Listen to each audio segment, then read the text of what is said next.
New Zealand's history is a story of long journeys across vast oceans, of cultures meeting and colliding, and of a land that has continually reshaped the people who call it home.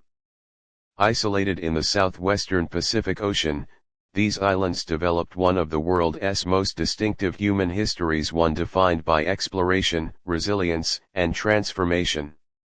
The first navigators, Polynesian settlement. Long before European ships appeared on the horizon, New Zealand was settled by Polynesian voyagers, ancestors of the Māori people.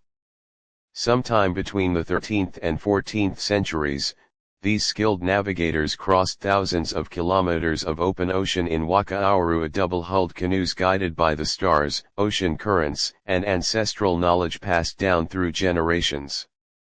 They named the land Aotearoa, often translated as the land of the long white cloud.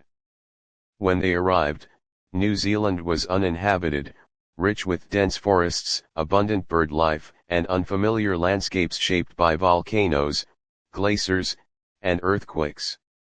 Maori society developed strong tribal structures, known as Iwi and Hapu, with a culture deeply rooted in genealogy, whakapapa, oral history, spirituality, and a close relationship with the natural world. Art forms such as carving, weaving, and tattooing tomoko flourished, while warfare, alliances, and land stewardship shaped daily life. Early contact with the outside world. The first known European to reach New Zealand was the Dutch explorer Abel Tasman in 1642. His encounter with Maori was brief and violent, and he never set foot on land. For more than a century afterward, New Zealand remained largely unknown to Europe.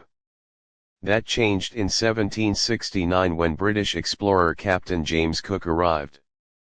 Cook mapped the coastline with remarkable accuracy and established sustained contact between Maori and Europeans. His voyages marked the beginning of profound change.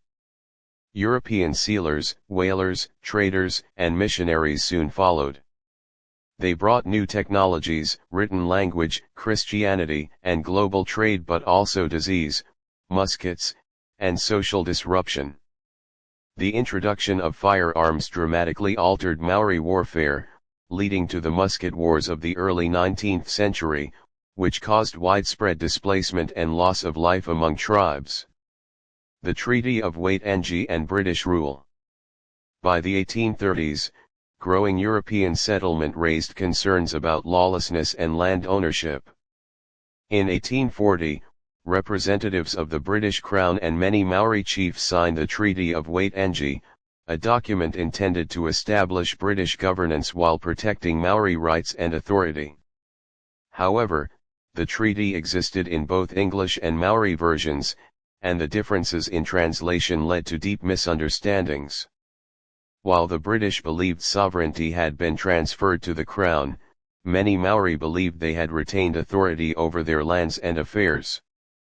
These conflicting interpretations became the foundation for decades of tension. As European settlers expanded, land disputes intensified, leading to the New Zealand Wars of the mid-19th century. Large areas of Maori land were confiscated, and Maori communities suffered lasting economic and social damage. A growing colony and national identity. Despite conflict, New Zealand continued to grow as a British colony. Agriculture became the backbone of the economy, particularly sheep farming, which earned the country the nickname the Farm of the British Empire. Advances in refrigeration allowed meat and dairy products to be exported across the world.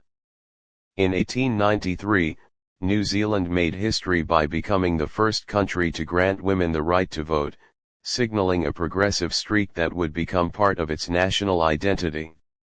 By the early 20th century, New Zealanders increasingly saw themselves as distinct from Britain, though strong ties remained. This sense of identity was reinforced during World War I, particularly through the Anzac experience at Gallipoli, which became a defining moment of national consciousness. War, change, and independence. World War II further accelerated social and political change. After the war, New Zealand expanded its welfare state, improved education and healthcare, and experienced significant urbanization. Maori populations moved from rural areas to cities, reshaping both Maori culture and wider society. In 1947, New Zealand formally adopted full legislative independence from Britain, though it remained part of the Commonwealth. Over time, the country shifted its international relationships, particularly after Britain joined the European Economic Community, forcing New Zealand to diversify its trade and global outlook. The Maori Renaissance and modern New Zealand. From the 1970s onward, New Zealand experienced a Maori cultural renaissance. Efforts to revive the Maori language, te reo Maori, customs and traditional knowledge gained momentum. The government began addressing historical grievances through the Waitangi Tribunal, acknowledging breaches of the Treaty of Waitangi and providing settlements for past injustices. Today, New Zealand is a multicultural nation shaped by Maori, European, Pacific, and Asian influences. Its history is openly discussed, debated, and re-examined, reflecting a society still learning how to balance its past with its future. A living history. New Zealand's history is not confined to museums or textbooks. It lives in its landscapes, its languages, and its people. From ancient Polynesian navigators to modern global citizens, the story of Aotearoa is one of adaptation, survival, and evolving identity. It is a reminder that history is never finished.